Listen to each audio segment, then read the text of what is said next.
Good afternoon, everyone. Welcome to Talking Horses. Andy Serling, joined by Sarah Obadwi today. You're back for your third Talking Horses appearance. I know, I got to do one without you, so I mean, did it really count? Who knows? I didn't hit the pick 5 that day, so we're back together It's not again. really all about when you have winners or not. It's about the ideas. It's about the opinions. I was just thinking, we looked at the opening, and Kendrick was in the opening. I just heard he'll be back riding on March 3rd. Oh, and I believe that Trevor McCarthy's coming back that day as well, so it'll be nice to have Kendrick and Trevor back riding here. And it's good to see that Kendrick's injury did not. Sometimes you hear those things, and he said, 3 or 4 weeks, but sometimes those things have a way of lingering, but it'll be great to have both of those guys back. We have 8 races today. It's our holiday card. And let's go over the NYRA bets, and then we'll get to today's card. Use the promo code MATCH200. We will match for $200 of your initial deposit. We have a $25 bonus. Bet 75 more or at each Aqueduct or Oaklawn, and we will give you a $25 bonus, win or lose. We have America's Day at the Races, 3 to 6, covering action from here and Oaklawn Park as well. Races are a little thin to start the day, to say the least. And I just put a video of our girl Faith up in race number 1, just to have somebody up there. And amazingly, I picked a video of a horse that I have 4th, and you have 5th in a 5-horse field. So clearly, neither of us like this horse. And neither do the early bettors so far. This one, 7-1 off of that morning line too.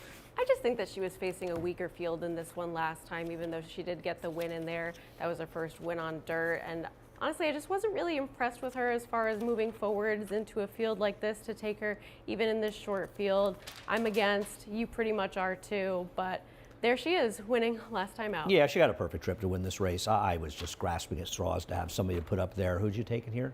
I went to the number 5, Racing Colors, who does also exit that same race that Gagliano and Infringement were in.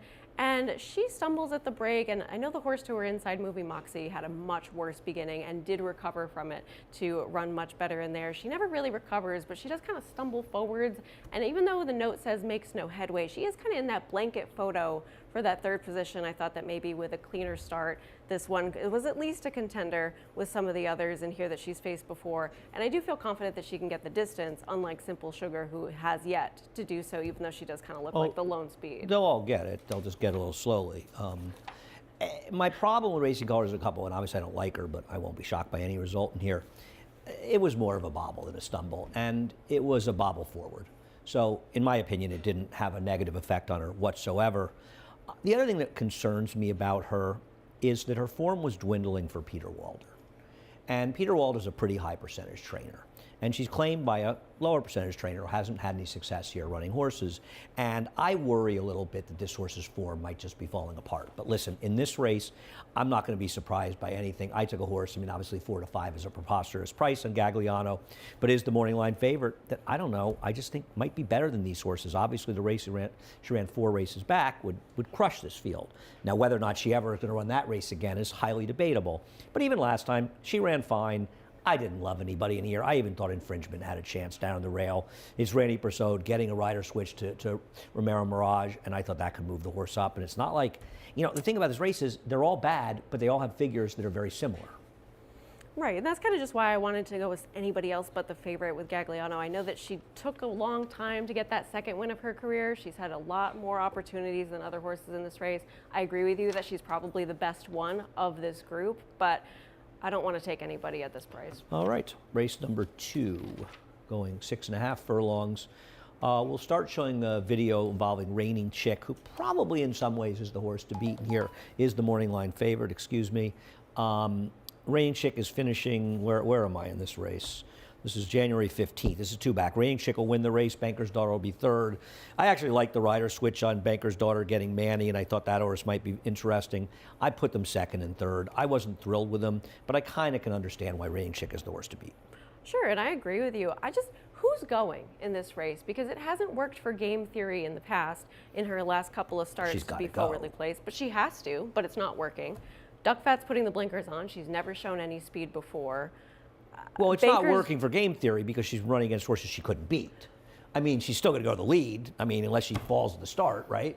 She should, but I mean, even you have a couple horses putting the blinkers on, and Banker's Daughter, I thought maybe with that jockey switch to Manny Franco, there would be a little bit more aggression to the outside, and maybe she's the one that goes to the lead. And I think that whoever does that could possibly be the one to just take this race. But I mean, you're going to a horse that we haven't seen any speed from, but she has been facing better horses. Well, that was really my feeling with Duck Fat. I thought that she ran well, and the day that she won here 3 races back, she circled the field to win the race, and it was a day where the rail was the place to be. The horse who was the inside speed actually came back to win the next start a little bit later, but then this horse is running against Mia Be a Star and Shadow Lamo and Tough Street, who are significantly better horses than these, and I just think they're finally finding a realistic spot. They're finally finding a starter allowance that they can run in, and I think she makes sense. She's just kind of better, but I do agree that the lack of pace in this race is a bit of a concern. I don't really trust game theory. I don't disagree. Banker's Daughter certainly should be sitting second here, you would think, with Manny. That's one of the reasons I've got her in there. Once again, we disagree. Well, you have my horse second. Didn't see Devilly, but let me know. I mean, this isn't a strong endorsement, but it's just if those blinkers go on and she shows some of the aggression that she has in the past to at least be forwardly placed, then maybe she gets a little bit of a pace advantage if nobody else does go. But this was just one that I thought that maybe with that change where she wasn't rushed up into contention last time and just was allowed to sit further back than she had been before, that's been proven to be ineffective for her. Maybe she gets a little bit more forward position, but this wasn't one of my stronger opinions on the day. No, she should be more forward in here. I don't disagree. Listen, she ran a race 3 races back that makes her a contender in here. So if she can run her back to that number, then she can win this race. I didn't particularly see her, but once again, these are not races where it's going to take a Herculean effort by anybody to win them. And that theme continues as we go along to race number 3. Oh, I forgot to show Duck Fat. Don't worry, we'll pass on the Duck Fat video. Sorry, guys. We'll start out race number 3. I'll wait. There we go. By showing video of Rhubarb Martini, who, I don't know, is Rhubarb Martini the horse to beat? They're not a barn that has great numbers off layoffs. The Cantermachi barn has been a little bit cold lately, and you're talking about a horse that hasn't run 9 months, but boy, is a fresh face appealing in a race like this. I think we're just looking for anybody else, and this horse was very game in this race that we're showing to come back and stay on and was involved early. And I think that if this race is run, you've got a big contender on your hands, but the break is a little bit concerning. So, I mean, I picked second. I know we both have a little bit of interest in this one, but the layoff is questionable. Yeah, I'm not sure what to do with her. What did I miss about Carly Hustle? She's at least been showing up and outrunning her odds in the last couple, even though they haven't been great fields. I mean, she's finished 3rd in her last 2 starts, 53-1, then 14-1. The 6th place finisher from that January 29th race, Bells on Her Toes, returned to win at 15-1 on February 12th, triggering that early pick 5 carryover that we had. London Gold finished 2nd in both of those races. Now she gets the extra furlong. Is that something that she wants? Is it going to be a benefit? I don't know, but I wasn't in love with trusting Raffinity in here, who should be the best horse and should win this race, but has been beaten at short prices in her last couple of starts at this condition sort of level where she has been in for the tag. I'm not thrilled with Raffinity. Believe me, I did not like picking Raffinity in this race. She was overbet 2 back. Jerusalem should have been favored in that race. She's just the speed in this race and overall the most consistent, except her last race in a sloppy sealed track. Believe me, I'm not in love with her. The problem I have is I don't see how easy play on the rail is contentious. Synonymous, a little tough to take winning 2 races back, but certainly she ran well enough last time to win this race. Poncho Song doesn't want to go a mile, and the quicker that Rob realizes or finds a race from 6.5 to 7, I know she's a deep closer, but she doesn't get better with more distance, and she's not that much horse anyway, but she's not a horse that gets better with more distance, though obviously she could win this race.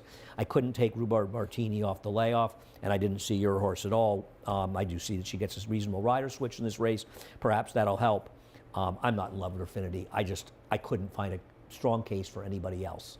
And I'm certainly not running a window to better at a short price. Very fair. Race number 4, we'll take a break after race number 4. We actually agreed in this race with Jelly Nougat. Why don't you talk about her? Yeah, I mean, this one's been taking very gradual drops to now a more realistic level based on the recent races. Once upon a time, this horse seemed like it could be okay. I mean, there was a spring of 2022 where this one was winning at Churchill and then was 3rd to the eventual Breeders' Cup Sprint winner in Elite Power.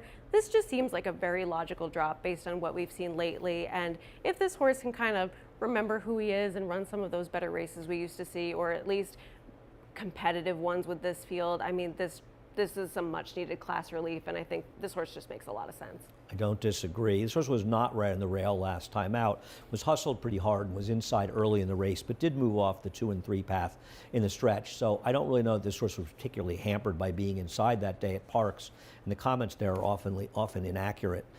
The other horses in here, I just didn't do a lot for me. You've got Jokemeister. We'll take a look at his last win off the claim for Rob Atras.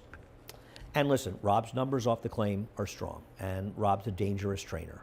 Having said that, I just don't really like the race that this horse is coming out of. And if you like this horse, I think you're assuming that he's going to move forward for Rob, which I suppose isn't impossible. Sure, I didn't love this one either just because of the way that this horse won this race, because I don't see that trip for him with Fenway in here, who we know is going to be a pace presence. Other horses have shown speed before, so I just didn't really see this one moving up to this level. This barn is dangerous. You have to respect Rob Atras off the claim, of course, but this one just didn't really do it for me in this spot, especially not if he stays anywhere near that 3-1 morning line. Yeah, I mean, it's an interesting point you make. I mean, Fenway, as we assume, is going to be in front, and he's never been a horse that's been effective. Well, he's never actually been in a race where he hasn't been right on top of the pace in all of his races. And, you know, Win for Gold's another one. I get Win for Gold, and people don't know Adam Rice is substituting for Linda Rice, who's serving that Butte suspension for a week. I don't know. The horse didn't run that badly against better horses last time. I guess he could win this race, but God, I'm just a little tired of this horse. Right. I think that this one people are going to gravitate towards, but I think, like you, I just wanted to look for somebody new in a group that we've seen a lot of lately. I thought he was the horse to beat. I just didn't want him at a short price. The horse you have second is Charger. We'll take a look at his last race. I didn't see him, but you like this horse. I mean, I just thought that if this one was able to sit a similar trip off of the speed of Fenway and was able to show that he could come running late, that maybe that's the running style you want in a race where other horses might be forwardly placed and might wear themselves out. But I mean, I don't have a ton of confidence in this horse who, I mean, was able to put away Cousin Andrew on the rail, but then couldn't hold off this horse on the outside who was a huge price that day.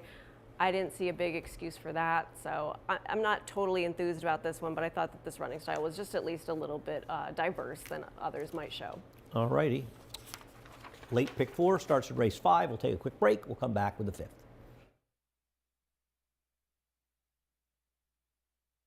For almost 150 years, the Saratoga name has been synonymous with the finest quality, sustainably sourced spring water available anywhere. Saratoga carries on the rich tradition of its forefathers by crafting each stunning blue glass bottle with the same attention to detail and care that has been its hallmark for generations. Visit SaratogaSpringwater.com today or ask for us by name at your local market or restaurant. Saratoga Spring Water. Make every day exquisite.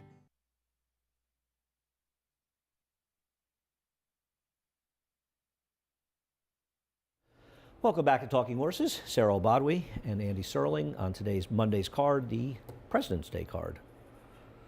All right, race number 5. A lot of first-time stars in race number 5. You have taken one of them, Northway. Yeah, I mean, the dam showed some early precocity. She won her first 3 starts. She's a 2-time stakes winner. She has a couple other foals that have won and run. None of them have won on debut yet, but a couple of them did win second time out. So even if this one doesn't get it done today, I thought maybe one to watch at least going forwards. And works seem okay. I thought that of the first-time starters, this one was probably the likeliest one, but the horses with experience certainly make some sense, and I know that you chose one of those. Yeah, I mean, the horses that have run haven't done that much running. I'm fairly averse to taking first-time starters in general, and I agree with you that Northway is the one that looks like the most likely. One of the foals ran Buyers in the 80s. Another one was okay at a cheaper level, running in the 60s. It's not going to take a huge number to win this race. And you've got 2 horses, ostensibly, that have experience that could win this race. One of them is Good Accelerate, who I think last time is a little bit dressed up by being on the rail for part of the race. And Clover Street, we'll look at the race 2 back for Clover Street. And Clover Street has 2 bad races and 1 okay race, and the 1 okay race was the only time on a fast track. I don't know what happened. This horse has not run back for 2 months for Mark Hannig, gets Lasix for the first time, had never run as a 3-year-old, so was never eligible to run on Lasix. And I just thought Clover Street was extremely logical, and I'm just going to usually gravitate to horse with experience, and I don't think anyone will argue with me that of the horse with experience, this is probably the likeliest winner. Yes, I agree completely. I picked this horse second. I mean, this was a huge closing run to make up a lot of ground, but I think you're right to be a little concerned that the other two races, we didn't see something like this, and you're taking a horse with experience that we have yet to see any real speed from. So with first-time starters, you might think that those ones are, at least somebody's going to show some speed early, and this one, I wouldn't be surprised. I mean, we both have some endorsements for, but they aren't super strong in here. I don't think this is going to be the toughest New York bred 3-year-old filly maiden special weight. You never know. This horse, I agree. This horse was hampered in the race we just watched. That was a track that was pretty kind to speed, so I do think it worked a little bit against her. Listen, I'm not in love with it. This horse lost to Vax. Unless the firsters are okay, I thought she'd probably win, but I'm obviously not enthused. Race number 6 is the Haynesfield. No Holly Hughes, but the Haynesfield. Okay. What do you think now is loose? And I don't know what to do with what do you think now, because he has now gone the mile effectively, though he did it on a muddy sealed track. We can take a look at his last race, and he beat Bankit. And he is obviously the controlling speed in this race. I just, in my heart, have trouble trusting this horse completely, because he really fell apart badly. He seems to have refound himself, but he's not really even running particularly fast races. And as far as Bankit, I know he's been a pretty cool horse, but he's also a horse that's not running particularly fast races anymore either. And I'm just not thrilled with him. But I don't disagree with somebody that says that what do you think now is the speed, and he's probably going to outrun Seafoam, unless Vargas is super aggressive. And I'm not going to be surprised if Vargas is very aggressive with Seafoam, because Seafoam has no chance to win this race without being aggressive. But we haven't seen the kind of speed from Seafoam lately that we used to see in the past. I don't disagree. And, I mean, he needs to go, but we Gotta haven't go. seen him go. So I agree. I don't know what changes today. Maybe they realize the same thing and they just have to send, because they're losing anyway if they don't. But I mean, that just then sets up for the horse that we both picked on top, Dr. Or Bankit. Ardito. Or Bankit. But I mean, Bankit at the same time, he's also, how is he going to really turn these tables on what do you think now? I think Dr. Ardito's the faster horse, don't you? Well, we'll get to that in a second. I think the argument for Bankit is that because of situations, they've been more aggressive with him. They can leave with him for position, but if Seafoam goes, he can relax a little bit, and maybe they start playing his game a little bit more, because he has been playing what do you think now's game, and he had to play the game of Some Like It Hot Brown 2 races back. So to me, I'm not saying that that's why he ran lower figures, but he is a horse that's been a little out of his game, and he's better sitting. So I don't know. And the other thing with Dr. Ardito, we'll look at him as, David Aragona told me at a stat, I think it was in stake races on the dirt, Lasix off for Chad Brown, his numbers have not been good recently. I don't, know what to make of it, because David put up all those numbers about the Lasix numbers the other day, and Chad Brown was a trainer whose numbers were very much similar, Lasix on or Lasix off. So it wasn't something he's had trouble with. I don't know if there are specific circumstances. And I also don't like how Nabokov ran the other day. That concerns me. He did not run. He ran a stinker here the other day. He came up the inside. The inside was good. I thought the way he ran the inside was bad. It turned out the inside was good. I do think that he's the right now horse, and I picked him, but aren't we betting on a horse that might be a bit of an underlay? Oh, absolutely. I mean, you don't want this price on a horse that is just now, making his stakes debut. I know he's had some trouble staying on the racetrack and staying healthy, and he just came off that layoff to win last time, but you don't want to take 6-5 on a horse that's facing better horses than he ever has before. Yeah. No, listen, I picked him, same thinking as you. I don't trust what do you think now. I do think he's kind of the horse to beat, oddly. A lot is going to depend on how aggressive they are with Seafoam in here, to be honest with you. I just don't see that scenario playing out because we haven't seen it, but it would shake things up and be nice if we did. Yeah, I think they'll be more aggressive with him. We'll see. I don't know that he can really get that much in his way regardless. Race number 7. Race number 7 is actually the best race on today's card. 7 and 8 actually are good races. Didn't take a lot, but we'll take a look at No Burn. Last time, I don't love picking against this horse because he's extremely honest. You throw out that race at Churchill Downs. He had a trip in his race 2 back. He always seems to show up, and I actually think he's better to 1-turn mile. I didn't pick him on top, but I mean, this guy's sort of remarkable. He has had an amazing run for going on a year now. He's so cool, and I mean, he made a lot of sense last time. This was a big win for him. He got a big figure for it. I do believe that we'll see something at least similar again, but I do think that this field has a little bit more depth to it, a little bit more interest outside of him, though certainly a player, and I wouldn't be shocked at all. I agree. It's a tougher field than he was in last time. I see you like Lobster. Go ahead. I mean, this one didn't do great last time coming off of the layoff, going a little bit shorter, but that was a race that Pirate Rick won, and that was his 4th win in a row. Pirate Rick got a huge 104 buyer for that race, was in great form there. He stretches back out. He's had success at the distance before, success at Aqueduct before, and if we see some of those races that we saw from him last year and even in the 2021 New York Bred Stallion Series Stakes, I think that if he is aggressively sent from the rail, with the apprentice getting aboard and getting a little bit of weight off too, maybe they're going to go with him and he can be better second off the layoff, because he does have some good races in the past. Oh, he definitely does, and he doesn't have to chase Pirate Rick in this race, so I can understand it. I thought about him a lot. I just don't really like him. I think that Market Alert and No Burner are going to be right in his flank in here, so I don't think he's going to have an easy trip dealing with those horses, but I can understand the argument for him. I can understand it. You're just hoping he can refine that form he's had, and he has run some very, very good races. I don't know what to do with Market Alert. I ended up going against him. He ran okay last time. It just seems to me that he's improved a little bit, but he's still not fast enough to beat other horses in this race, and that bothers me. Now, Bourbon Calling, we'll look at last time, a horse that did well for you. I thought he ran very, very well last time. It was a sloppy seal track, but this was a terrific effort by him. He was right on top of the pace. He held off Win It, who's a good horse, and I'm not sure, this horse improved a lot off the claim for Antonio Arriaga. Does lose Manny Franco, which I don't think helps him, though. No, I mean, this was Manny Franco's big 5-win day, and, and this was a great race for me, as you mentioned. But this horse has shown some tactical speed in the past. He got a 92 for this race, a 92 buyer, and he has had some figures in the 90s in the past, too. So I wouldn't say that this was just some sort of fluke effort. I mean, I think that he makes a lot of sense in here if he can replicate what we saw last time or even in his past, too. So I think that at least with the running style that he has, to be able to adapt to whatever's happening up front, he makes some sense. I think it would be a mistake to suggest that race happened because it was a sloppy track. Because as you suggested, he's run those races before. Antonio Arriaga is very good off the claim, and he could have just gotten this horse good, and I won't be surprised when he runs well here. I'm betting Practical Coach. I know he looks a little bit slow on paper, but I don't think his races are that slow. And I do think that last race he ran in is a much better race than it looks. The horse that won was the speed that he was with. But also Southern District. He ran a huge improved effort now for Lynn Cash when he came here, just getting beaten a mile and eighth, which is probably too far for him. And I just wonder if he's coming out of a race that might be a lot better than it looks. And when Butch Reed ships horses here, they run. It's not that he has that high a win percentage. He's just a 16% trainer coming in here on the dirt, but he's got a 217 ROI. They're outrunning their odds, and it just seems like everything he's shipping here is live, and it feels like this horse might be improving. Listen, it is not an easy race. I don't love this horse, but he's going to be a decent price, and I think he's a horse that could take a step forward. I thought he was a little interesting in here. It's a good race. It is. I took a good look at that horse because I know you and David Aragona liked as well. I saw David liked him too. Yeah.